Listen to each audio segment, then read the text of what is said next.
এই যে শুনুন। হ্যাঁ বলুন। আপনি একটু সরে দাঁড়ান। আপনি একটু সরে বসুন। আমার অসুবিধে হচ্ছে তাই বললাম। আমার সুবিধে হচ্ছে তাই দাঁড়ালাম। অসভ্য, সভ্য, ন্যাকামো, জ্যাঠামো, ইডিয়েট। ক্লেভার। আপনি কি ভদ্রলোক? আপনি কি ভদ্র মহিলা? আপনার সাথে কথা বলাই আমার ঘাট হয়েছে। আপনার সাথে কথা বলা আমার পুকুর হয়েছে। বাসের মধ্যে সিন ক্রিয়েট করবেন না। আপনি বাসের মধ্যে সিন ওপেন করবেন না। দেখতে তো একেবারে ভিলে।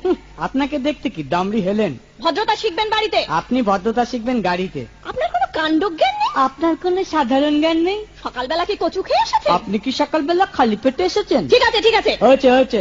একটা মেয়ের সঙ্গে ঝগড়া করতে আপনার লজ্জা করে না? একটা ছেলের সাথে কথা বলতে আপনার ভয় করে না? কি আশ্চর্য, কি অপূর্ব। দেখুন ধৈর্যের বাঁধ ভেঙে যাচ্ছে। শুনুন, ধৈর্যের বাঁধ আমার শক্ত হচ্ছে। মুখ সামলে কথা বলবেন। আপনিও কথা ঠিকভাবে বলবেন। আপনি নামুন তো। আপনি উঠুন তো। ঝগড়া করা কি আপনার নেশা? ঝগড়া করা কি আপনার পেশা? এই কন্ডাক্টর, বাসটা বাঁধো, আমি সামনে স্টপেজে নেমে যাব। এই যে ম্যাডাম, নেমে তো যাচ্ছেন, নামটা বলবেন। অসভ্য। এটা তো আপনার ডাক নাম, ভালো নামটা বলবেন। ছোট লোক। বাহ, সুন্দর নাম তো। বাড়ি কোথায়? নিমতলা। বাহ বাবা, খুব ভালো জায়গায়। কবে মারা গেলেন? কেন, আপনার শ্রাদ্ধের আগের দিন। খুব ভালো দিনে মারা গেছেন। পায়ে জুতো দেখেছে? কোন কোম্পানি? কত দিয়ে কিনেছেন?